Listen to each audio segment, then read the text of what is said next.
I'm gonna be honest. This video is way too many different things are gonna happen. There's no intro. We're just gonna begin this video. I don't even know how to actually do an intro for this one. So yeah, a lot of things. Firstly, like and subscribe. Let's begin. So first things first. Remember, we're gonna pick up right where we left off last episode, which was the Japanese boats going to New Zealand. Eventually, they're going to land right in Rome. They're gonna realize Rome got here because Rome gave a public announcement that they got here, which was very dumb because Japan is going to now absolutely annihilate the Romans because they quickly bring even more ships and lay siege to this place, invading it very slowly and painfully.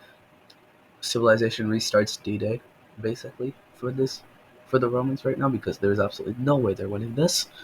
And eventually, after the entire coastline is destroyed, the Romans are all killed or deported, and we have the end of the Roman colonization once and for all. All of those videos, all of the Romans buying so much land and doing so much things to start a colonization empire, all of it is finally over as Rome has fallen. If you remember last episode, Rome got absolutely knocked out from the entire civilization restarts thing. And today is a little bit of a continuation of that because now the red team is back. They recovered a little bit. At the moment, they just wanted peace to ensure the destruction of Rome. Now they're back to get their land back from the Ottomans. And quickly, the war is going to begin. And this time, without Roman help, the Ottomans are kind of cooked. They're going to lose quite a bit of land. However, eventually, after the red team gets about yay far, the Ottomans are going to propose a complete redrawing of the borders. That's quite the thing by the Ottomans. We'll see what Are probably gonna get something over here. They're gonna try to get as much as possible, right? Like that's like obvious. So they're going to try to keep a lot of the territories, especially those being these territories up in the north and in the south, because that's coastline stuff. They want to keep that. Red team not too concerned about coastline, especially in the Mediterranean. They're also going to try and ask the red team for some of Athens. Now, basically, they're gonna purchase these lands from the red team, and the red team is after that war with the Romans. Obviously, is going to need a lot of money, so they're like, you know what? This is gonna make these guys less hostile to us. Oh, oops! Wait, I should probably remove that Roman thing. Um, okay, it's gonna make these guys less hostile to us. It's gonna give us money, so let's just do it. And so they're going to do this. Now, the thing is, the Ottomans are like already planning on how to completely change Europe forever under their rule because with Rome gone, all these small countries need a new protector from the red team. Thing is, Ottomans don't want to be against the red team, but they do want all this influence. And knowing that the red team's probably going to take the influence, they already start sending diplomats to all the countries. Mamluks, Carthage, posing themselves as someone on the red team side that's not the red team, which is what a lot of these countries need. Crimea notices this, does the same thing. They also send a lot of diplomats everywhere. But either way, while that's happening, we can move on to the next part of this episode, which is Somalian Civil War. Yeah, let's finally end this over here.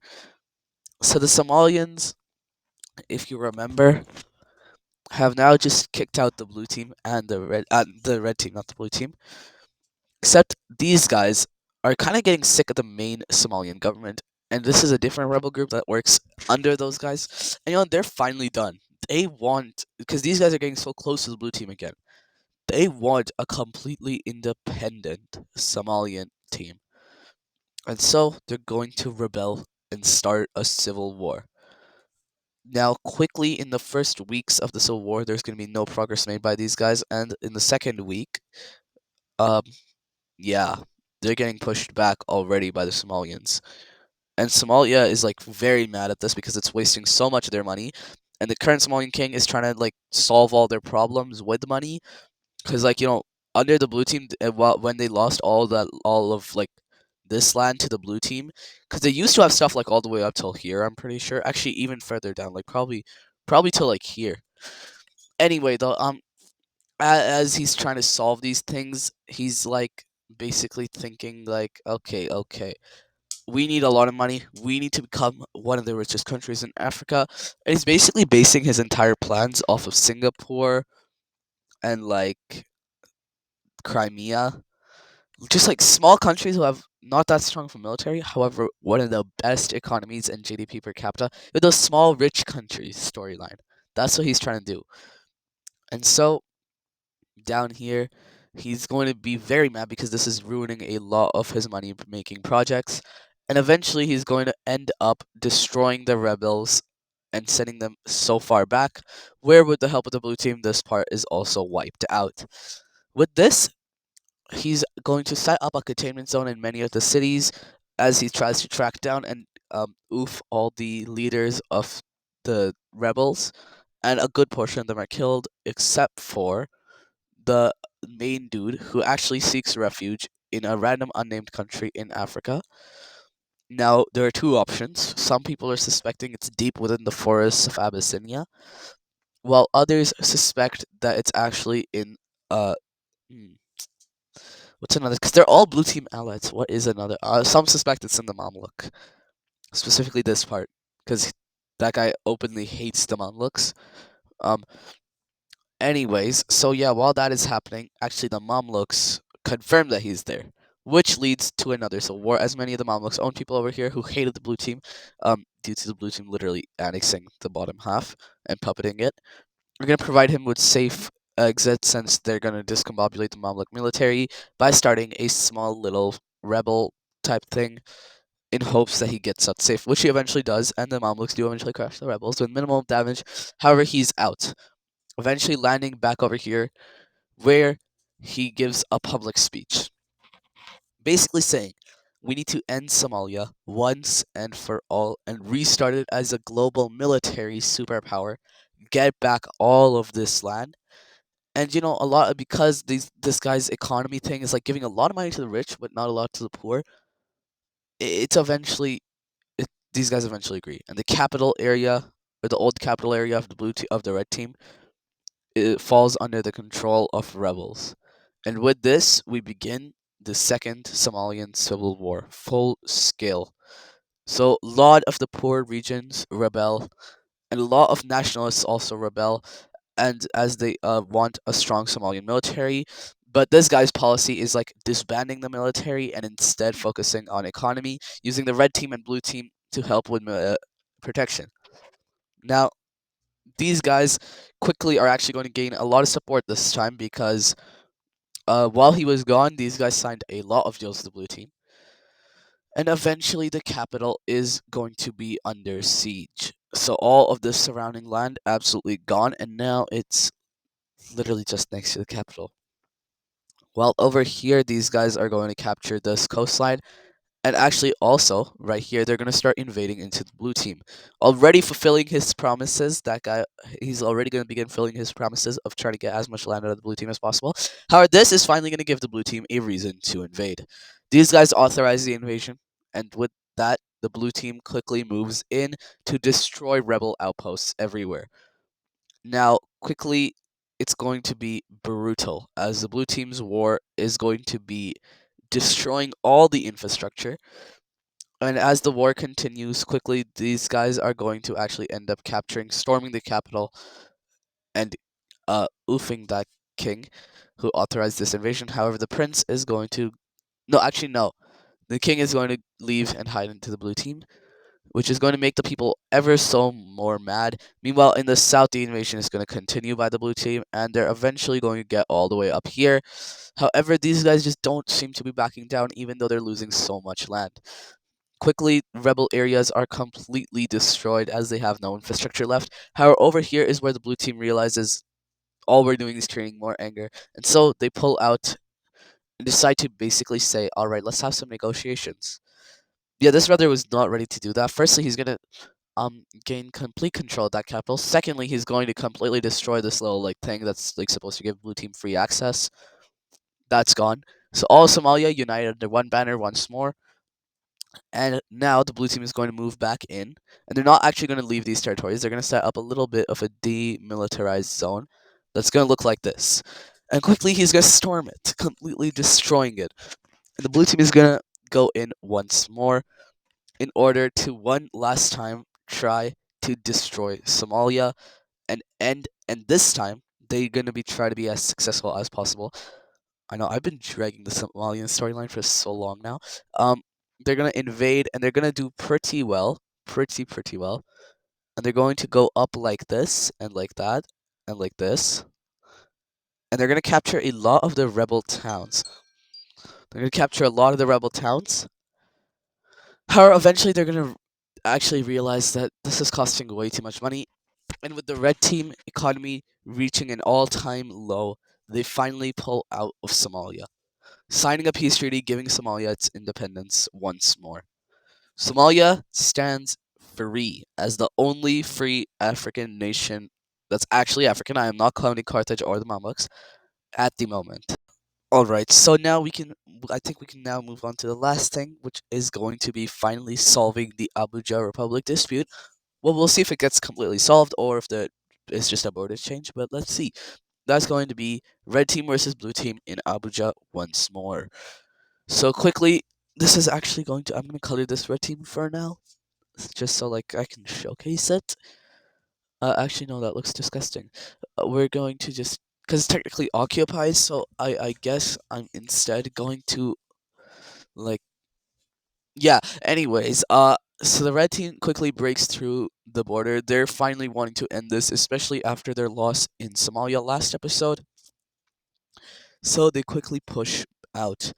However, if these two had learned anything from Somalia, it would be that their struggle for dominance is completely destroying these random countries, and quickly the war begins. Now, the two actually, because no one wants these guys to destroy another country, the two are going to meet in.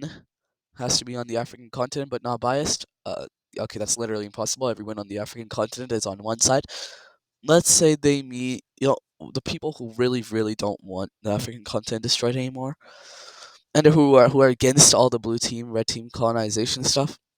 Probably going to have to be these guys or Crimea, but Crimea is currently unavailable because they have hosted so many of the peace discussions, and so these two and the other guys, these guys, they're a blue team ally. So I guess they're just gonna meet in here, this little buffer state that these guys made a while back. They're gonna meet there. They're going to begin their talks, negotiation for how to finally solve the Abuja dispute. Welcome back, everybody. Okay, so why did I say welcome back? That was a 3-minute cut. Anyways, um, yeah. So as I was saying, the negotiations are going to be taking place. The blue team, they're going to give their orders to their troops to not stop, no matter what happens, until the order is given. Red team, same thing. So red team is going to say kill as many people and gain as much land as possible, any means necessary. And they're going to place their most deadly military general in charge of the war, telling him do whatever you want as long as we get a lot of land, and don't stop until we tell you to stop. He's going to be placed over here. A more laid back general is going to be placed over here. And the two are going to clash a lot.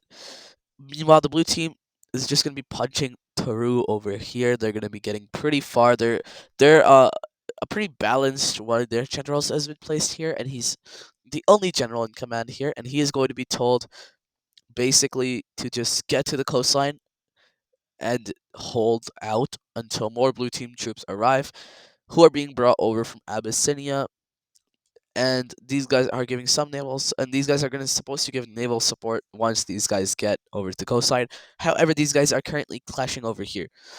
Now, the two have agreed not to get this not to take this out of Abuja. However, one red team general over here thinks a little bit too highly of himself and quickly launches siege over the capital of this like little blue team thing. The blue team is like, bro, what are y'all doing, gang? What is this? What is that? Yeah, very quickly. I don't even know what to say. The blue team's going to wipe these kids out. They're gone. Quickly, as the blue team launches their crusade into this place, the red team's like, okay, chill. We'll retract forces from there. Meanwhile, over here, the red team actually begins closing in on the blue team down here, which is a little bit frightening, I'm not going to lie. Very much frightening for the blue team. the red team's also going to liberate some of these lands very quickly, and now that general guy is insanely scared as he begins losing quite a bit of his military and is eventually completely pushed out of southern Abuja and sent back into the capital where he is told to defend. Meanwhile, over here, these two generals combine their forces to do one clean sweep attack, placing a lesser private in charge of keeping this front line, while they move over here in order to capture the capital. Now, the two clash very often, and their disunity eventually becomes the cause of their downfall, as you're going to see. Right now, though, they do end up capturing the capital, which is burnt to the ground by the blue team forces as they retreat deeper into Abuja. Over here, though, now they're suspected to be over here, and these guys quickly, after setting fire to everything around the capital, begin moving upwards, and they find a little river, which is going to help them a little bit with their conquest right now. However, as you can see, it's bad. It's very very bad. And quickly they're going to reach over here where they're going to set up a little bit of a enclosement. These kids may genuinely be cooked. So while fighting over there is happening, these guys are about yay close, so they're almost there. And just when they're almost there, these kids are gonna break through, launching the full almost the end of Abuja itself. However, just at the last moment, the two disfigured, trying to like fight each other while fighting the blue team. Blue team's going to arrive, and they're gonna push back, and they're gonna push back hard, pushing all the way down there, and eventually pushing completely back against these guys and invading the red team itself. So they're going to invade the red team part of Abuja, and yeah, this is not looking good at all. And after reaching here, the red team, the news from both governments is finally going to come that it is a ceasefire. Yeah. So taking a look at the ceasefire, nothing is going to change except the blue team is going to get given a little bit of land for their troubles, as the red team is going to recognize that maybe their general was a little bit too harsh, just a little bit. So they're gonna get given this land. However, it is on. Oops. They're gonna. What is happening? They're gonna get given this land. However, it is on the condition that they have to win a referendum, and that referendum is going to be lost somehow. The rigged. I'm telling you right now, rigged. However, the red team is going to annex this region in the peace treaty. By referendum, actually. Rigged. I'm telling you, rigged. There's absolutely no way that these kids actually chose their red team to be a part of. However, it's okay because at the end of the day, Abuja somehow survived. However, they are going to have to relocate their capital as that was completely destroyed. They're going to move it up to a more defendable location up here, while the red team is finally going to establish a true capital for their own Abuja, which is going to be down here in Lagos. This is not looking good. Anyway, I hope you guys enjoyed this video. Before I end it off, I am going to give a little bit of an update on the military economic standings. So, by military, now the strongest country is going to be the blue team. Second, red team, but not by that much. It's second, like very very close, honestly. Third is going to be Shanghai. Now they have finally gone to third place. Fourth used to be Rome, or was Rome third? I don't remember, but now it's the Mughals fourth. And fifth is going to be Stanistan, who is very close to actually sixth place, falling off because of what happened here. Sixth place, I guess I may as well tell. Who is sixth? That's actually a very good question. I would argue sixth is the Mamluk. No, Mamluks and Carthage both are like completely destroyed from war, so they are not going to be sixth. I I would argue sixth is the Ottomans right now after seeing their display of military against the red team. However, they did need to sign that ceasefire, so I guess not really. Yeah, we'll just say Stanistan is number fifth by a wide margin, I guess. Sixth, I could argue that sixth is Saigon. Yeah, actually, I'm gonna say that sixth is Saigon. Anyway, by economy, number one by a very wide margin is the blue team. Number two, currently Shanghai. Number three, Rome. No, I mean red team. Number four used to be Romans. However, now it's going to be Crimea, and number five is going to be by pure GDP. Um, number 5 is hard. I'm going to say number 5 is the Mamla. It's not. It's not. Let's be honest. These guys, they're number 5 now. No, Stan Stan. Stan Stan is number 5. And then by overall rankings, number 1 Blue Team, number 2 Red Team, number 3 Shanghai, number 4 Stanistan, number 5 probably Mughals or Japan, one of those guys. However, now by I think I'm gonna do the last one by sheer like how good they are from their colonies. Number 1 Blue Team has the best colonies. Number 2 I would Shanghai doesn't really have any overseas territories realistically. They have like Taiwan. So number 2 I guess Red Team. That's literally it. That's everyone that has overseas territories. I guess number 3 Crimea by default. So I'm gonna take that ranking out. That didn't make much sense. GDP per capita, I think like richest people, Blue Team, Crimea, Red Team, uh, um, Saigon, Singapore. Yeah, Singapore, then Saigon, and then Indonesia. Yeah, with that, I hope you guys enjoyed this video. Make sure to like, subscribe, and I'll see you in the next one. Goodbye.